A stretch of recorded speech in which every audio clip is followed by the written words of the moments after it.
Bem, boa tarde a todos. Meu nome é André Orsini, eu sou arquiteto, né? Arquiteto paisagista. Comecei estudando na PUC mesmo, e aqui o Hugo foi meu colega, inclusive, e eu acabei que mudei para Natal para poder terminar minha faculdade lá, né? Então, ingressei na Universidade Federal do Rio Grande do Norte e terminei lá meu curso, né? Em relação ao paisagismo, não aprendi nada lá e voltei para trabalhar com meu pai, o Luiz Carlos Orsini, que muitas pessoas devem conhecer, que é um dos gurus do paisagismo aí no Brasil, né? Fez o Inhotim, inúmeras outras obras super conhecidas. E trabalhei com ele durante 10 anos, até que ano passado, na pandemia, eu saí e agora estou trabalhando em carreira solo, né? Mas eu aprendi muito nesse tempo e eu vi que realmente eu na faculdade eu não tinha aprendido nada. Eu lembro quando eu estava fazendo aula de paisagismo lá em Natal, eu empolguei, né? Pô, meu pai é paisagista. Liguei para ele e falei, eu vou comprar uns livros de paisagismo, estou fazendo aula. Ele falou, não compra nada, senão você vai gastar seu dinheiro. Se você quer aprender, você tem que aprender na prática. Vem trabalhar comigo e aqui você vai aprender. E realmente, eu não quero diminuir nenhum professor de paisagismo, mas isso é uma reclamação que eu escuto em todas as faculdades do Brasil, que o ensino de paisagismo é muito deficitário, né? E ele não ensina. Eu aprendi na faculdade a história do paisagismo, e paisagismo francês, inglês e algumas outras coisas, mas nada voltado realmente à atuação. E as pessoas que eu conheço que seguiram o caminho, elas seguiram na raça mesmo, porque na faculdade a gente não tem incentivo nenhum para isso.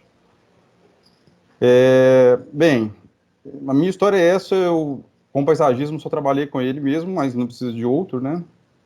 E eu fiz uma apresentação, assim, mais ou menos didática, um pouco voltada para o mercado, para a gente poder, pra vocês entenderem, né, como funciona a história da compatibilização do paisagismo com a arquitetura. E eu coloquei alguns exemplos também. E se der tempo, no final eu vou apresentar, colocar outra apresentação de um jardim maravilhoso que a gente fez, que eu acho que ele engloba todas as variáveis que eu vou falar durante essa explanação, ok? Hugo, você quer falar alguma coisa? Não, tô tranquilo. Eu tô só com a câmera desligada aqui, porque na hora da gravação que Tá, vai para o YouTube, aí aparece só você e a sua entendi. apresentação, Tá, tá? Mas tô aqui, qualquer coisa que você precisar aí, pode me chamar. ok. Bem, então eu vou começar a apresentação e se alguém tiver alguma dúvida, pode ficar à vontade. Deixa eu achar aqui.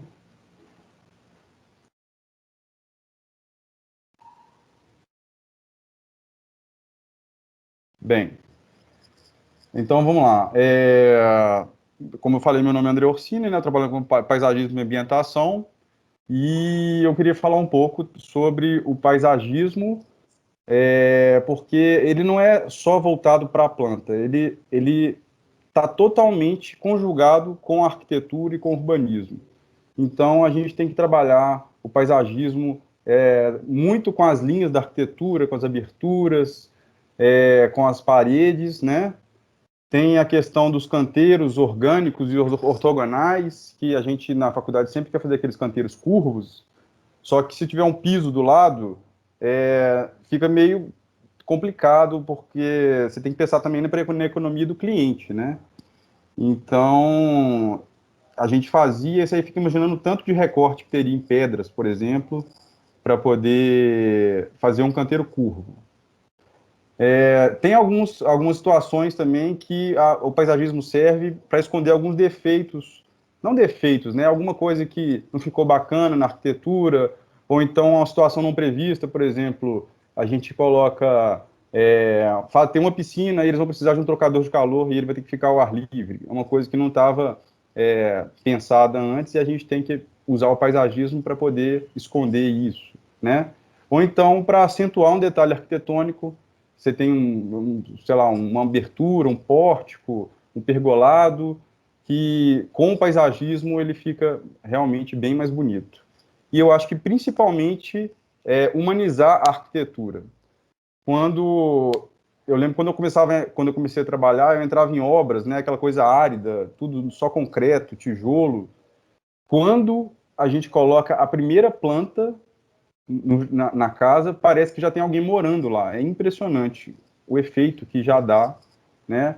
Os próprios clientes, eles na hora que veem o paisagismo entrando, eles já sentem a casa. É uma coisa assim, não dá nem para explicar, é só vendo mesmo para saber, porque é muito bacana a sensação. E vamos lá, porque o negócio aqui vai render um pouco. Peraí. Bem, essa foto aqui eu vou dar um exemplo. São 3 fotos do mesmo ambiente, de ângulos diferentes, para vocês verem como o paisagismo trabalha, né? Então, se eu tiver nessa área gourmet, eu tenho essa vista do paisagismo ali no fundo, são jasmim e manga, com as oliveiras atrás, certo? E tem uma parte oculta. O legal do paisagismo também ele não sempre está sendo visto, né? É uma coisa meio pitoresca, eu acho que é bacana mesmo. Aqui já é o sentido oposto, né? A gente tem aqui uma jabuticabeira que não estava sendo vista naquela posição. E nessa posição aqui já muda, já tem um canteiro de espadas aqui, e você já consegue ver uma porção maior lá atrás. Eu coloquei essas 3 fotos para mostrar que a gente tem que pensar por todos os ângulos, entendeu? O paisagismo é complicado em planta, mas depois a gente vai pegando o jeito. Essa foto aqui, eu quero dar um exemplo de um canteiro compatibilizado com as linhas da arquitetura, né? Porque a gente pode usar o paisagismo para guiar as pessoas aonde a gente quer. Só que, tá vendo? Aqui ele partiu da linha da arquitetura. Depois a gente trabalhou ele do jeito que a gente queria, certo? Então o vão do deck está todo aberto, né? Para não atrapalhar a passagem de ninguém. Mas a gente guiou as pessoas por onde a gente queria na diagonal. Bem, não tem muita coisa escrita não, tá, gente? Mas a parte que tem escrita... uma das coisas que eu sempre conversei com meu pai são os pilares da arquitetura. O que define o bom jardim, né? O que define o bom jardim é a estrutura e o traçado, certo? A estrutura do jardim são as plantas altas e as palmeiras, e o traçado é o desenho do jardim, caminhos, canteiros, e as plantas baixas e os arbustos, elas podem mudar. Então, por exemplo, eu plantei uma árvore e embaixo eu coloquei uma grama esmeralda. Só que a árvore cresceu e deu sombra. E aí morreu a grama esmeralda, porque ela não aguenta muita sombra. Então, ali de baixo, a gente vai ter que dar uma trabalhada depois de um tempo. Mas o traçado, a estrutura, que são as árvores altas, elas são eternas. Então, se você tem um bom jardim, seu jardim vai para sempre, né?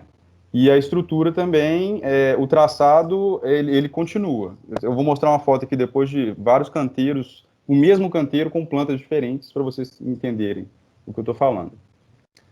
E a gente tem que levar em conta as variáveis, né? O clima do lugar, o solo, a insolação, né? Sempre ficar atento ao norte. O norte é muito importante. Toda vez que eu recebo um projeto de arquitetura sem o norte, eu falo, não é possível que o pessoal não pensa no norte, né? O norte é uma coisa muito importante. E tem vários tipos de ambiente. Tem ambiente de sombra, de sol pleno, de meia sombra. Então, a gente tem que trabalhar as plantas de acordo com aquele ambiente. Ficar antenado ao mercado. Você tem que estar sempre em contato com os fornecedores para saber quais são as plantas que estão com preço bom, as plantas que estão sendo mais usadas, para gerar uma economia para o cliente, né? Porque não adianta, é aquele negócio que a gente aprende na escola de arquitetura, né? Você pega um livro de árvore e palmeira, vai folheando, escolhe uma que você achou bonita e põe no projeto. Não é assim que funciona. Porque lá tem muita planta que não é comercializável. Então, a gente tem que estar sempre atento ao mercado para saber o que está rolando, certo?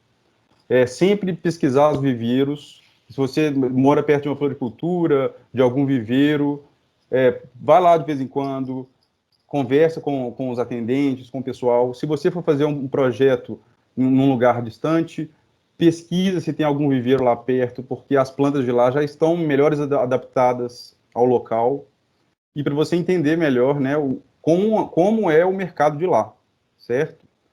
A pesquisa do bioma local é super importante também para você saber quais tipos de plantas você tem que seguir aquela linha, né, que a gente chama de vegetação autóctona, que é a vegetação nativa, e, novamente, com os fornecedores, tem que ter uma boa relação com eles, porque, às vezes, você está com uma dúvida, e eu mesmo estou com dúvida, o que eu ponho aqui nesse lugar? Eu ligo o fornecedor, falo, me ajuda aí, eu tô com uma situação aqui que é uma área de sombra, eu quero uma planta de porte médio, mas tem que ter um preço bom, então eu quero uma planta que seja uma escultura, e aí eles falam, não, tem essa aqui, tem essa. Então, assim, tem que estar sempre em contato com o fornecedor, acho que isso é muito importante mesmo, né? E sempre que viajar, se você passar num lugar, principalmente no interior de São Paulo, ali, na região de Dona Eusébia, aqui em Minas Gerais, no Rio de Janeiro, tem muitos viveiros bacanas, que vale a pena entrar em contato com esse pessoal, tá? Porque eles têm um catálogo gigantesco de plantas e tem que ter essa carta na manga, né? Bem, isso aqui é um exemplo de dois canteiros internos, tá? Que eles são um pouco diferentes. O da esquerda, ele recebe um pouco menos de luz, e o da direita, ele recebe luz só na parte de cima. Então, assim, o da direita a gente tem umas tamareiras que estão recebendo luz lá em cima, só que a vegetação de baixo é uma vegetação de meia sombra. Então, aí dá para trabalhar também essa coisa dos volumes, né, com sombra, meia sombra. No outro caso aqui, a gente tem essa palmeira que ela aguenta sol e sombra. Então, a gente colocou ela junto com esse espatifilo, que já é uma planta de sombra. Esse canteiro também é um canteiro interno, né, mais ou menos, que já é uma coisa mais tropical. E a gente trabalhou já com vegetação de sol. Eu vou até colocar outra foto aqui para vocês verem. Tem um espelho d'água e umas palmeiras mais baixas com os arbustos. Assim, ortogonal, mas bem bacana. Essa é a entrada principal da casa, né? O cliente ficou bem satisfeito com isso. E, no caso, a composição, né? A composição a gente fica pensando, o que a gente vai pôr? As combinações, elas são infinitas, tá? Infinitas. Pode trabalhar do jeito que você quiser. Só não vale a pena misturar muitas plantas do mesmo porte, que senão fica meio bagunçado.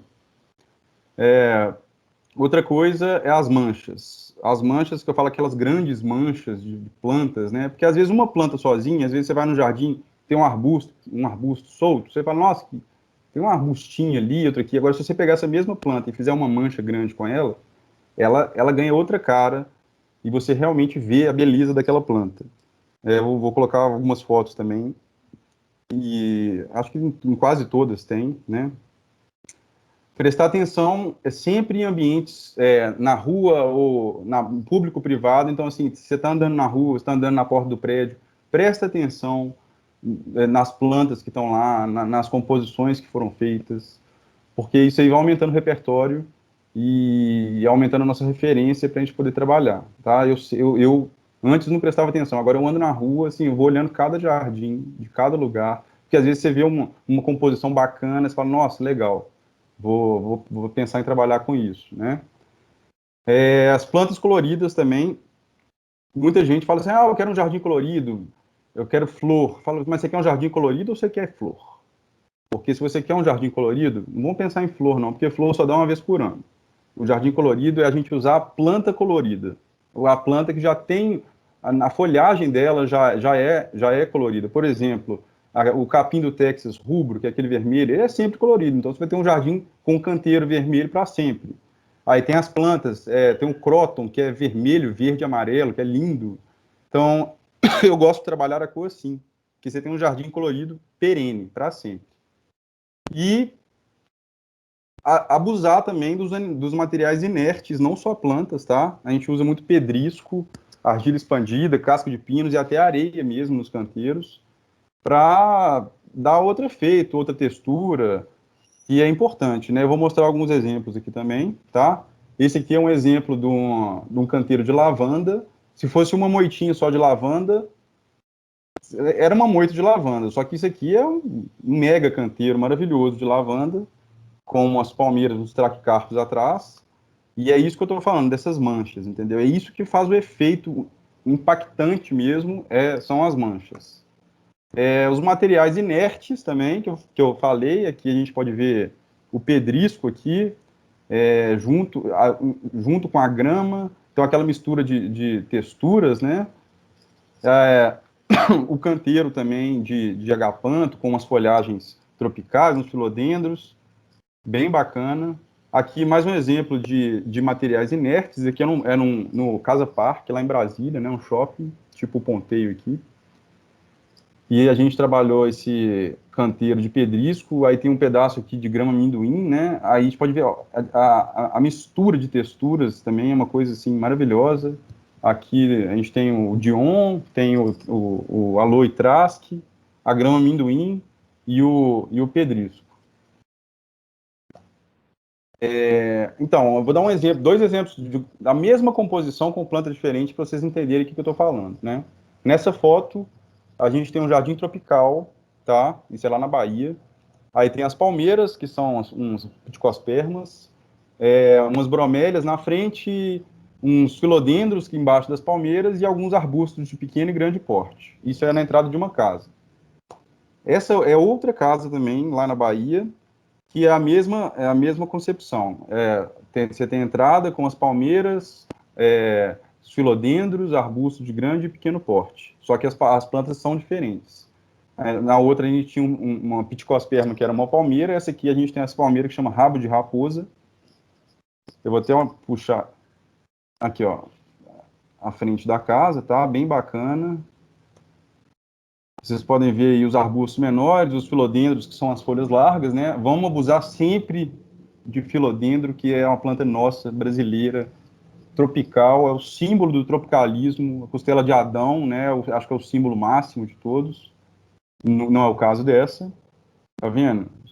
Isso dá um efeito. E esse jardim, essa foto foi feita com um jardim de 1 ano. Daqui a 5 anos vai ser outro jardim bem mais exuberante. Aqui eu estou dando um exemplo também de um jardim escalonado. Os arbustos, que eu falei negócio de não misturar arbustos de mesmo porte, aqui a gente tem os arbustos de mesmo porte, só que eles estão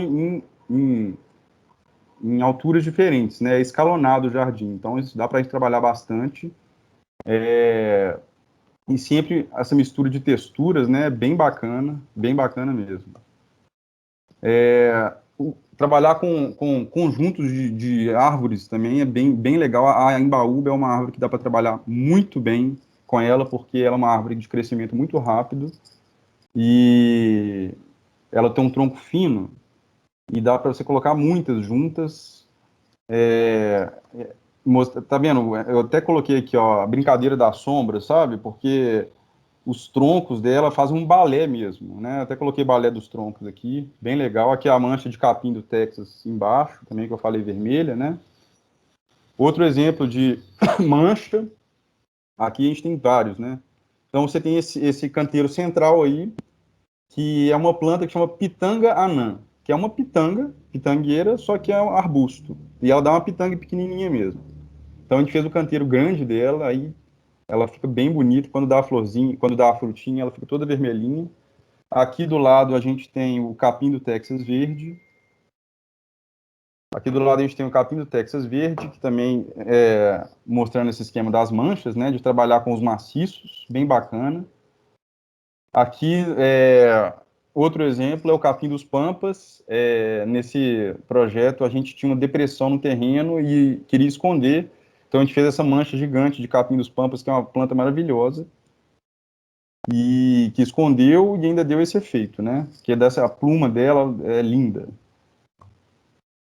E o jardim ele tem que ser pensado em vários pontos de vista, né? Em grande e pequena escala. Então, por exemplo, você tem essa foto aí que quando a gente está fazendo o projeto por cima é mais ou menos isso que a gente pensa. Só que Quando você está vivendo o jardim, por dentro, a imagem é essa, certo? É o mesmo lugar, só que em um ponto de referência diferente, né? E isso, para mim, é o, o básico do negócio, né? A essência do paisagismo é essa, você trabalhar em várias escalas, vista de cima e vista de dentro.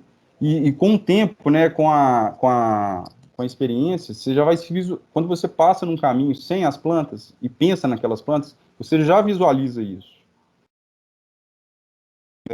Outro exemplo aqui é vários pontos de vista, né? Então a gente tem aqui esse espelho d'água com, com a mancha, né? Não é uma coisa que não é muito, você não consegue distinguir bem o que é, mas quando você chega perto, você consegue ver realmente a planta como ela é e de outro ponto de vista que também dá outro efeito. Isso porque a gente estava embaixo. Em cima, o efeito era completamente diferente. E é o que eu falei do negócio do pitoresco também, né? O jardim, ele bacana mesmo é ele ser uma descoberta a cada passo. Então, assim, você fazer uns maciços de plantas, uns maciços maiores que quando você chega, dá a volta e chega por trás, o jardim se abre, né? No caso aqui é uma porta que fez o efeito, mas tem isso esse efeito pitoresco que eu falo é da descoberta, né? É bem bacana também. E a escolha das plantas ela deve ser adequada e compatibilizada com o entorno. Então, ali no fundo é o Rio das Velhas, tá? Ali em Itabirito, é um vale maravilhoso. Então, ali eu não poderia escolher uma planta alta, que eu preciso da vista, certo? Então, a gente escolheu um capim que tem uma altura de uns 40, 50 centímetros, que vocês podem ver na foto da direita, que dá o efeito bem bacana e você não perde a visão, né? As palmeiras imperiais, elas foram colocadas também para dar essa permeabilidade visual, para poder compatibilizar o paisagismo com todo o entorno, né? Inclusive a vista.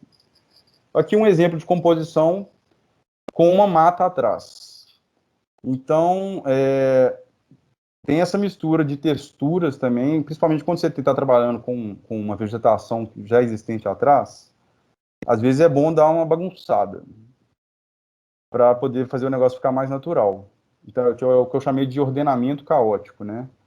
Então, você não tem mais aquelas grandes maciços, você já tem as moitas, só que é uma coisa organizada, né? Não pode ser de qualquer jeito. Aí eu estou colocando aqui uns exemplos de espelho d'água, né? Que a gente aproveitou o espelho d'água para colocar as palmeiras em volta, né? Para poder refletir com esse maciço de bromélias aí, que fica lindo. Bromélias também são plantas que vale a pena trabalhar, elas têm várias cores e não existe esse negócio de dar dengue, tá? Isso é uma falácia, porque a bromélia ela solta uma gosma que se entra algum bicho lá dentro, não sai mais, tá? Do lado aqui, de novo, as embaúbas, com, com a vegetação, com a lutiela, que é linda. Então, assim, ó, olha esse canteiro roxo, que coisa maravilhosa. Ele é para sempre, ele vai ficar sempre roxo. E com as texturas dos outros arbustos em volta, né? A Strelitzia juncia aqui do lado, ela já dá a textura mais espetada, né? É bem bacana.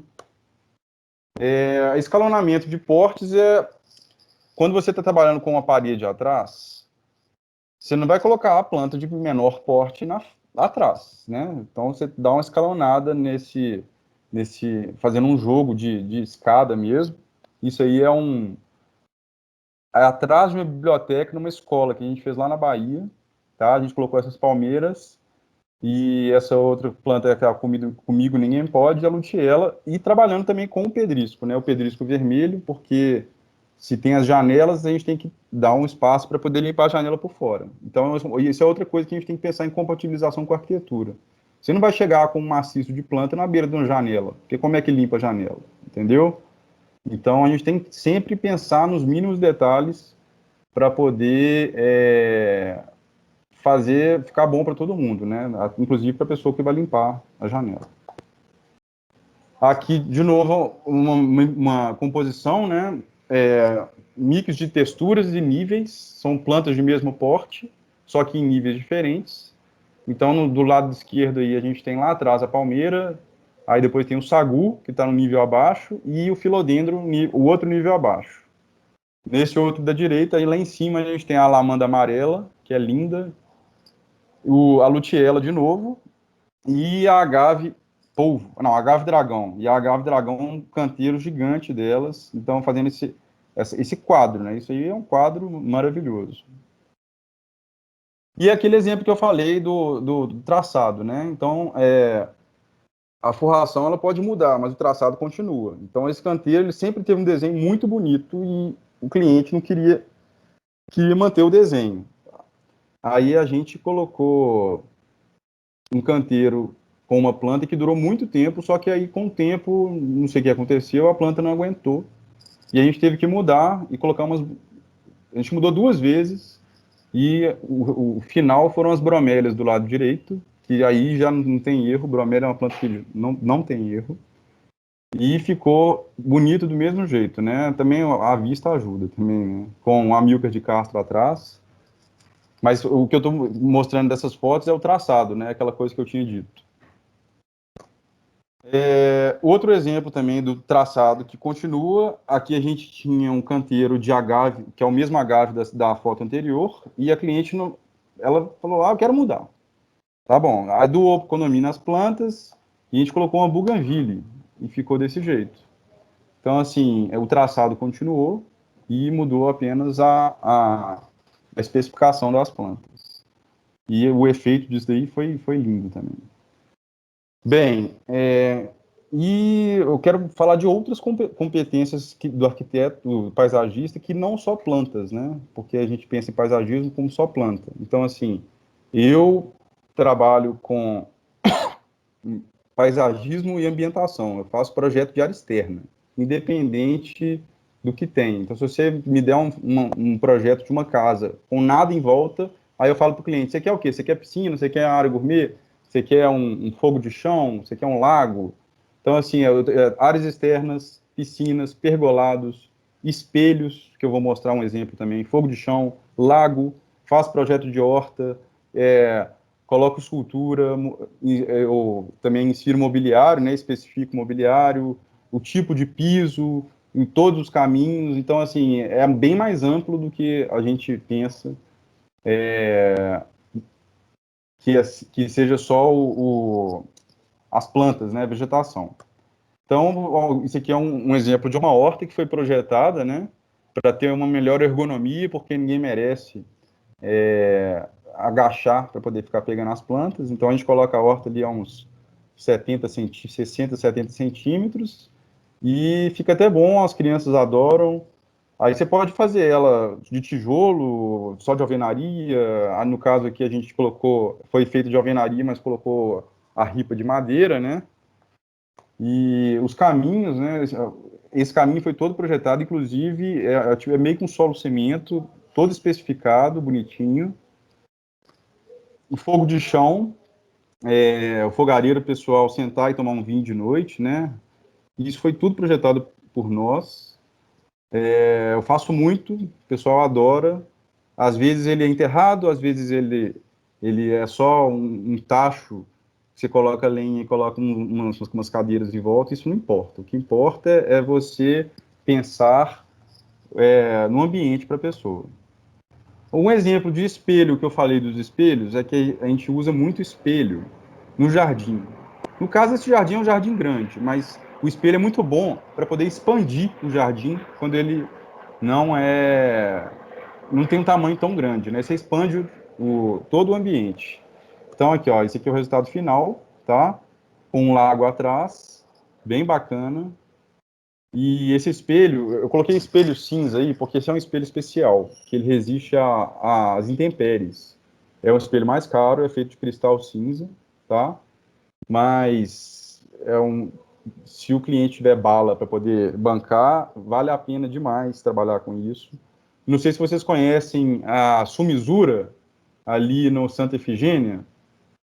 A gente fez o jardim da Sumizura e a gente colocou um espelho lá. Então, se vocês tiverem a oportunidade de ir, e também para conhecer a Sumizura, que é espetacular, perto ali do Colégio Arnaldo, Vale a pena ir para ver o espelho, como que é o efeito dele, que é bem bacana, tá? Esse aqui é outro jardim também, lá em São Paulo, que eu não participei da execução desse jardim, não, mas ele é um jardim espetacular, é uma floresta dentro de um terreno pequeno, e esse aqui é o efeito final do espelho, tá? Essas plantas elas vão crescer ainda para tampar a parte de baixo da madeira, e aí vai aparecer, você vai ter mais ainda a sensação de profundidade, como se o espelho fosse uma abertura mesmo do jardim. Aqui outro exemplo também de espelho, isso é num banheiro, tá? Você tem esse jardim de inverno aí no banheiro e a gente colocou o espelho para poder expandir não só o jardim, mas o banheiro também. O resultado final ficou maravilhoso. Bem, eu vou falar também agora um pouco sobre lago, né?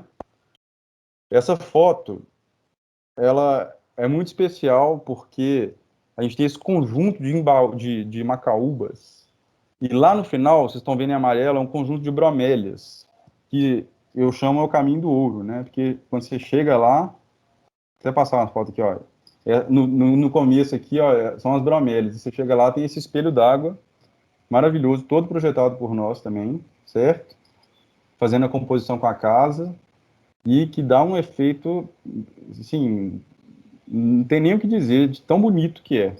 E ainda mais quando o espelho d'água ele é pintado de preto, né? Ele é bem rasinho e é pintado de preto, é epóxi, e dá totalmente esse efeito de espelho aí. Então a gente trabalha com espelho na parede e espelho no chão também, né? Que é espetacular. Olha que beleza. Aí aqui a gente tem as patas de elefante e no final ali a gente tem outras palmeiras, né? Então, assim, com o andar do sol muda completamente a cara do espelho. Um exemplo de caminho, que eu falei dos caminhos também, né? O cliente tinha um terreno muito grande, já com algumas árvores, e outras a gente colocou. E ele pediu um bosque que ele possa caminhar. Então a gente fez o bosque e especificou esse caminho aí, que a gente só deu uma trabalhada no terreno com um pouquinho de cimento, só para não ficar crescendo vegetação, e virou a trilha para ele fazer as caminhadas matinais, né? Aqui, o mesmo lugar, aquelas embaúbas que eu mostrei, né? E tem a questão, também tem a questão da iluminação e da irrigação, né? Então, a iluminação, a gente, eu gosto de trabalhar com uma iluminação mais indireta, uma coisa mais de cenografia mesmo. Eu tento, ao máximo, passar a iluminação para um profissional de iluminação, tá? Tem paisagistas que trabalham com iluminação. Quando a coisa é pequena, eu trabalho, mas quando o negócio é muito grande, eu acho que vale a pena investir em iluminação, investir num projeto bacana, né? Não dá para a gente fazer tudo, não dá para abraçar o mundo. Irrigação, principalmente, aí eu já terceirizo mesmo. Aí você tem os parceiros, que podem, aí você pode trabalhar com gotejamento e aspersão. O gotejamento e aspersão é o seguinte: o gotejamento, você passa vários tubos pelo jardim e ele vai gotejando no jardim durante um tempo, e a aspersão é aquele que levanta e vai jogando água. O gotejamento para implantação é mais caro, só que o que você economiza de água com o tempo vale a pena, cobre o custo. E a aspersão é mais barato para instalar, mas você perde muita água. Então, eu estou dando uns exemplos de iluminação aqui, tá vendo? A iluminação algumas plantas sem iluminação, outras nas copas. Tá vendo? A iluminação é um ponto muito importante do jardim. E tem que pensar, né? Porque a gente só pensa no dia, mas à noite dá um efeito, assim, espetacular. Olha que beleza. E essa foto da direita aqui, a cliente ela tem uma piscina no segundo andar, e essas árvores elas estão no primeiro andar, e ilumina só essa parte de cima delas. Olha o efeito que dá, maravilhoso do espelho. Então, o que eu estou dizendo é que a iluminação também é a luz. Para você projetar, a luz é importante, mas é importante você projetar a luz direito também. Eu vou falar um pouco também sobre os ambientes internos, né? Não só externos. Então, assim, vasos, composições, escolhas das espécies, jardim sobre laje, que tem muita cobertura, que trabalha com laje, muito empreendimento também.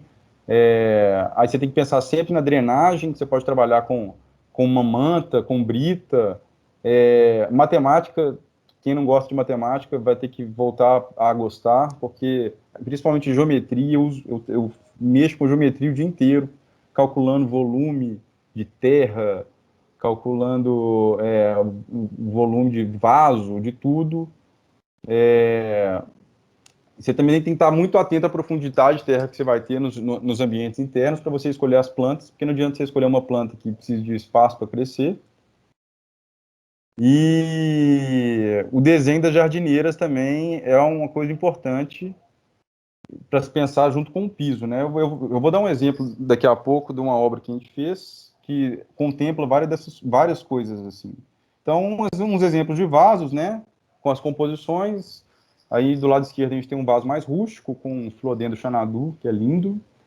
Do lado direito já é um vaso de fibra com uma chamedória, que já é uma planta que não pode receber muita luz. Então, esse cantinho aí era o cantinho ideal para ela, que ela recebia muito pouca luz. Não são todas as plantas que aguentam. Aqui a gente já tem a Rapis, que é uma planta que aguenta tudo, né? Uma das mais rústicas que existem. E põe esses vasos maiores assim na beira da piscina. Então, assim, assim como as composições botânicas, a combinação dos vasos, ela só não é infinita porque o ambiente interno não deixa você plantar qualquer coisa. E agora eu vou dar um exemplo de um jardim sobre laje que a gente fez. Eu não sei se já, não sei não, todo mundo já viu, né? Aquele prédio da Localiza ali na Avenida Bernardo Vasconcelos. Um prédio monstruoso, né? Assim, eu como arquiteto não gosto muito do prédio em si, porque ele é um elefante, mas a parte de paisagismo ficou sensacional. Vocês estão vendo o prédio de vidro aí, e atrás tem o edifício garagem do prédio. E em cima do edifício garagem tem um jardim, que é um jardim sobre laje. Eu vou mostrar aqui para vocês. Antes disso, você tem as aberturas no prédio, certo? E você tem as jardineiras nessas aberturas. Então, a gente trabalhou, essas são as jardineiras das aberturas, só para vocês entenderem. Tem a terra e tem uma coisa preta, que é uma manta, que chama Macdrain, que a gente usou para fazer a drenagem.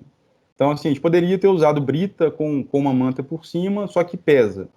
E esse Macdrain é um pouco mais caro, e você não precisa de colocar a brita por baixo, porque ele é uma manta com uma grelha de plástico e a outra manta por cima. E esse aqui foi o efeito final dessa varanda. A gente fez uma composição de palmeiras fênix com xanadu, ficou lindo. Esse aqui é por dentro, né, na sala de reuniões. Pra vocês verem, a gente colocou as palmeiras, mesmo assim, não perdeu aquela permeabilidade visual, que no caso aí é super importante, e foi o pedido do cliente mesmo, só que deu a privacidade que eles queriam. Outra coisa também do paisagismo é a parede verde. Então, a parede verde, ela precisa de várias coisas. Ela precisa de uma estrutura, geralmente é uma grelha metálica, né? A parede atrás da parede verde, ela tem que ser impermeabilizada. Então, se você estiver fazendo uma parede verde num lugar que esteja tendo obra, já manda o empreiteiro impermeabilizar a parede, pintá-la de preto, colocar um ponto de água, um ponto de luz, de energia, né?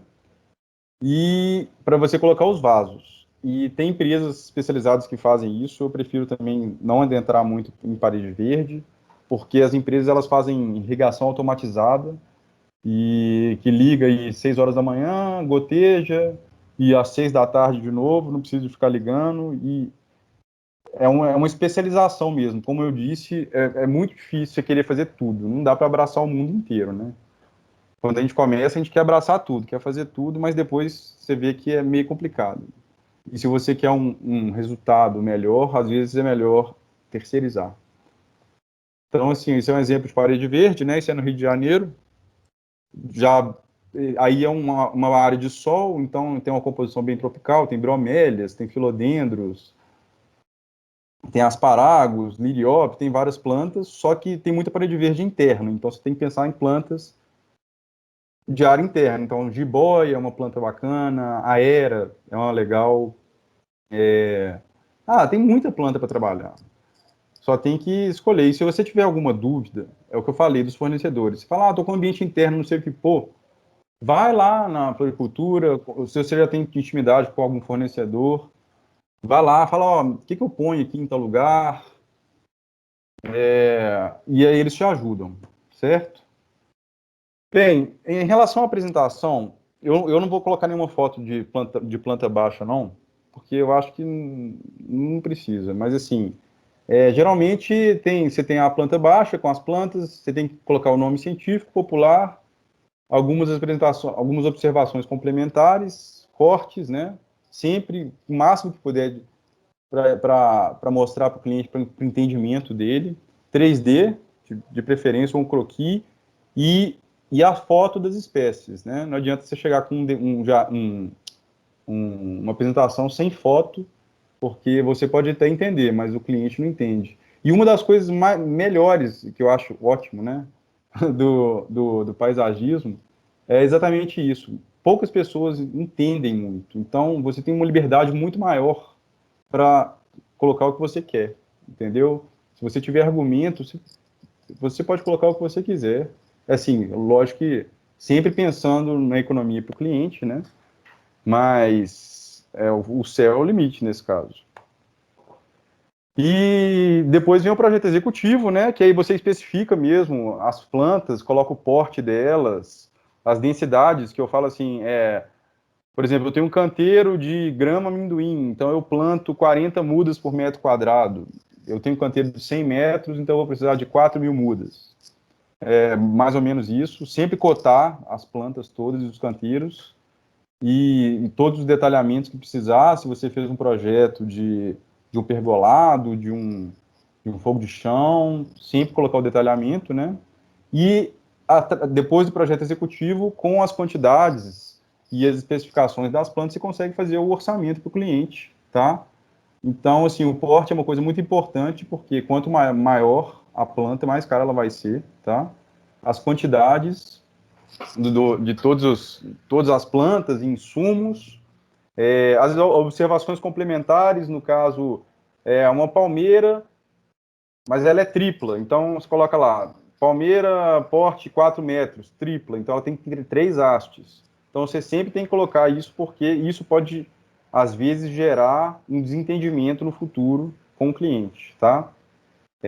Incluir sempre a mão de obra. Agora, a mão de obra é uma coisa mais complicada, porque quando você está fazendo um orçamento de paisagismo, você tem que saber como a mão de obra rende, como ela rende. Então, isso só com o tempo que a gente aprende, né? Então, o ideal é quem estiver começando e quiser começar com paisagismo, procurar jardineiros e falar assim, ó, eu preciso fazer essa obra, você me cobra quanto para fazer? E o cara vai falar, X, aí você coloca lá para o cliente, X, ou se você for ganhar alguma coisa, né, X mais Y. Só que com o tempo você começa a entender como que a mão de obra rende. Porque se você estiver fazendo um orçamento global que eu falo é um orçamento fechado, aí você pode dar o valor. Ó, minha mão de obra para fazer o serviço todo é X. Só que se você estiver fazendo um orçamento por administração, aí já é mais complicado, porque você tem que fazer uma previsão de quanto vai custar o jardim, certo? Mas eu falo isso um pouquinho depois. Sempre colocar os insumos, areias e substratos, né, no orçamento, incluir também os adubos, adubação química e orgânica, os fretes das plantas é muito importante também, você tem que sempre ligar para os fornecedores, principalmente os de longe, e falar, ó, eu quero um orçamento, frete para tal lugar, porque o cara vai te dar o preço do que é o negócio. Os materiais inertes, que são as britas, as areias, as britas não, que são os pedriscos, as argilas, né, que eu falei que a gente trabalhar. A orientação técnica, no caso, se você for fazer uma coisa pequena, você não vai pagar, você vai mandar o orçamento de execução, um vaso. Você não vai cobrar um preço de projeto para fazer um vaso. Então, você cobra na orientação técnica, né, que você tem que estar à disposição. E eu geralmente coloco por conta do contratante todo o maquinário que for utilizar, né? Caminhão Munk,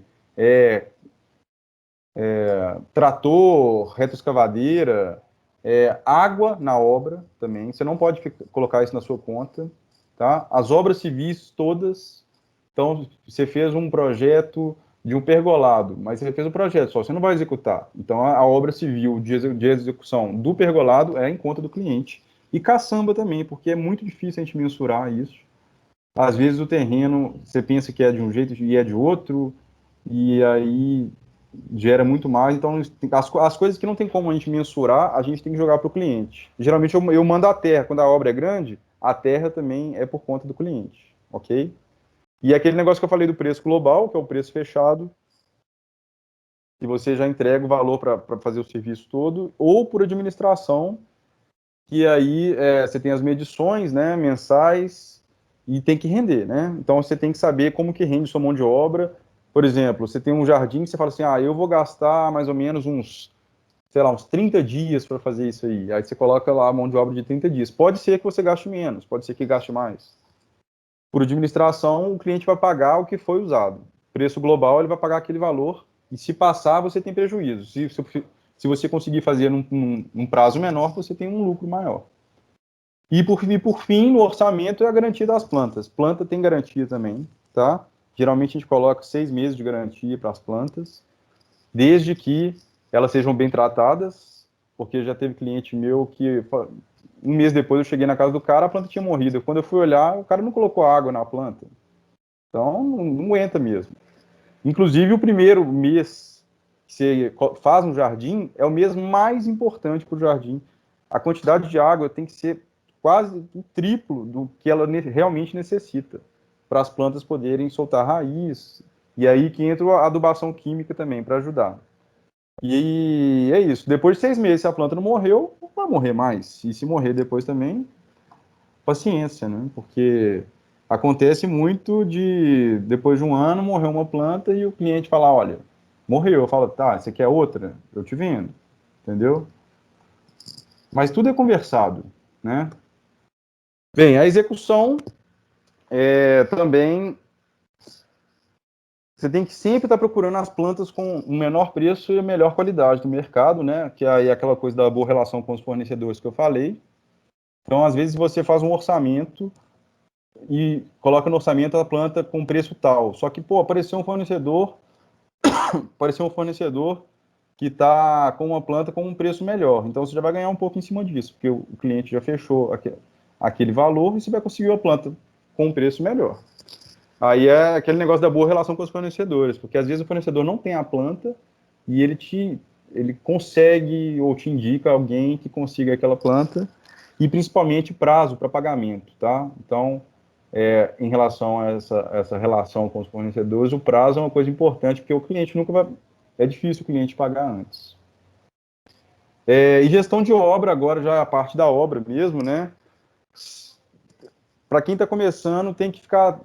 Passou num condomínio, passou num... Ou então você vai na floricultura mesmo, fala, tô precisando de um jardineiro, os caras indicam, e aí com o tempo você vai vendo os caras que vocês acham bacanas, que vocês veem que tem um rendimento bom, um acabamento legal, tá? E com o tempo a gente vai criando esses laços, né? Se for abrir empresa aí e contratar a gente também, né? Sempre abrir as covas antes de pedir as plantas. Deixar os buracos todos prontos, porque se você pedir a planta para poder abrir o buraco, a planta vai ficar do lado de fora e vai estar perdendo qualidade, né? E é uma coisa que a gente sempre faz, que os clientes não gostam muito, mas sem erro, é uma cova generosa. Porque quem pega a planta, muita gente pega a planta e tem um torrão. O torrão é aquela parte de baixo da planta que tem a raiz. Aí faz o buraco do tamanho do torrão e enfia a planta. Cara, a probabilidade da planta morrer é altíssima. Ainda mais aqui em BH, né? O filito minério aí é complicado. Então, assim, a gente abre uma cova bem generosa, coloca uma mistura boa mesmo. Geralmente, por exemplo, um exemplo que eu dei aqui de palmeiras, né? A gente usa o traço 2, 1 para 1, que é 2 de areia para 1 de terra e 1 de substrato, e adubo, né? Coloca a palmeira ou a planta lá e coloca bastante terra em volta, porque isso aí é o sucesso. tá? O sucesso, probabilidade de perda muito pequena. E a sequência da execução é, primeiro a gente pode falar, primeiro a gente planta as plantas altas, né, que é a estrutura do jardim, que são as árvores e palmeiras, depois a gente vem na sequência com os arbustos e os arboretas, e as forrações e as gramíneas são por último. Então, assim, às vezes o cliente quer que coloque a grama no começo, você fala, não, isso é a última coisa. A grama é a última coisa. A não ser que seja um lugar que realmente vai precisar por causa de erosão, alguma coisa assim. E no final, o acabamento final mesmo, que é a cobertura do solo, aquele pente fino, cortar a folha seca e o jardim entregue. Beleza? Então, eu estou voltando aqui nesse prédio da Localiza, porque ele é um exemplo ótimo desse processo, né? Como eu disse, ali atrás do prédio de vidro tem o edifício garagem, em cima dele tem uma praça, tá? Antes a praça era só um vão, isso é em cima do edifício garagem, era só um vão e a gente fez o projeto todo dessa praça de mais de 2.000 metros quadrados, com área de convivência para o pessoal, para ter os eventos da Localiza. E o efeito final ficou um espetáculo. Esse aqui foi o desenho que a gente apresentou inicialmente para o cliente, né? De como seria a saída ali do prédio do edifício, né?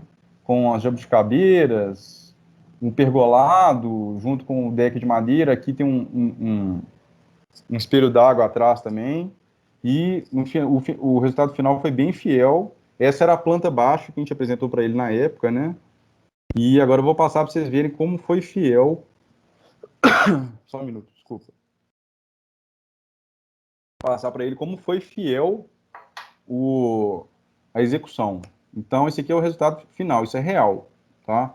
Essa foto foi feita por drone e eu vou até voltar aqui para vocês verem, tá? Como aqui em cima, aqui o espelho d'água. Vocês veem a setinha? Dá para ver a setinha mexendo? Dá sim. Tá. Então, o espelho d'água, né? Com alguns canteiros que estão com cores aqui, eles não aparecem porque a foto é muito de cima. Mas, por exemplo, esse canteiro de capim do Texas aqui, esse canteiro de dracena vermelha aqui aparece bastante, as jabuticabeiras mesmo. Então, o resultado final está aqui, tá? Ficou bem fiel mesmo ao desenho. Então, a gente tem o canteiro de capim, o canteiro de dracenas aqui, os desenhos. Agora, aquele negócio que eu falei também das escalas, você vendo de cima e vendo de dentro, né, como que muda. Eu queria dar um exemplo também do processo que foi para fazer essa praça, porque a gente tinha que entrar com terra lá e não podia entrar por aquela rua de cima. Vou até voltar aqui na rua de cima. Essa rua de cima aqui, a gente não podia, porque a gente não podia acumular terra na rua e não podia entrar maquinário, não podia entrar retro ou bobcat aqui, por causa da laje. Então a gente teve que subir. Opa, desculpa. A gente teve que fazer toda a entrada de terra pelo andar de baixo. E a gente teve que contratar essas esteiras para subir a terra. Foi assim, essa foi foda. Se a gente tivesse que pagar isso, a gente estava perdido. Por isso que eu falei, sempre colocar o maquinário por conta do cliente. Até porque isso é uma situação não prevista, né? Então, aqui, só para vocês verem aqui a situação como era, né? E a terra chegando lá em cima. Ixi, Maria, peraí, eu não sei o que aconteceu. Eu vou só sair um pouquinho aqui, porque tem um vídeo, para vocês entenderem aqui o negócio. Olha só como que era, né? O processo da terra. E isso durou bastante mesmo. Essa obra eu estava com 20 funcionários lá para fazer.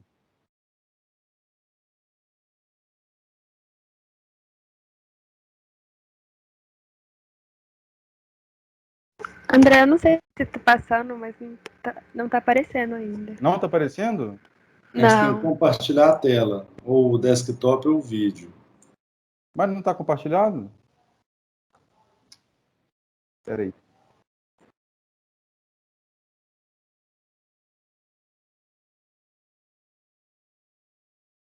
Só um minutinho, pessoal. Saiu da compartilhamento aqui, eu não vi, desculpa.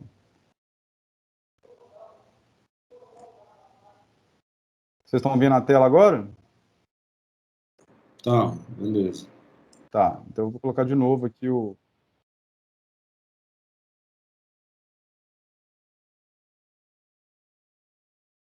Eita. Então, esse aí era o processo da Terra, né? Que a gente teve que fazer, foram muitos e muitos dias de esteira para poder encher quase 2.000 metros quadrados. Não, quase não, pelo menos 1.000 metros quadrados. Tá? Foi bem complicado. Aí, essa aí que foi a história, que foi a dor de cabeça da minha vida.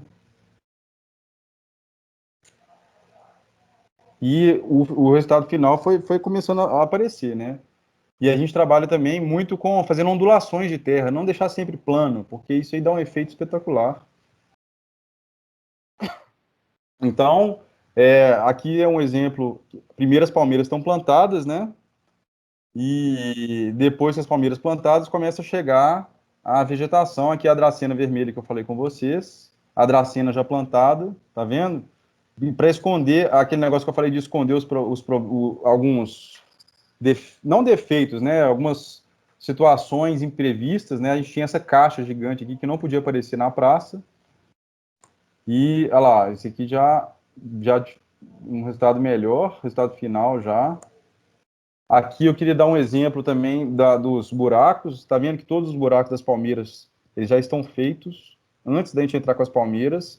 E depois que as palmeiras já estavam plantadas, a gente fez o buraco de todas as mudas de grama para poder chegar e plantar. Porque se você for fazer na hora de plantar, principalmente nesse terreno que era ruim, aí você está perdido, você vai perder muita planta. E aí é prejuízo. E aí, como é que ficou o resultado final dessa área? Isso porque essa foto tem 2 anos, né? Hoje já deve estar assim completamente diferente. É impressionante como que o jardim muda com o tempo, de 2 em 2 anos, assim, da água do vinho para água, da água para o vinho, né? Então esse aqui já é dentro da praça, tá? Já é o resultado final há 2 anos atrás, então ainda já deve estar mais bonito ainda, os maciços de plantas, né? Aqui as palmeiras.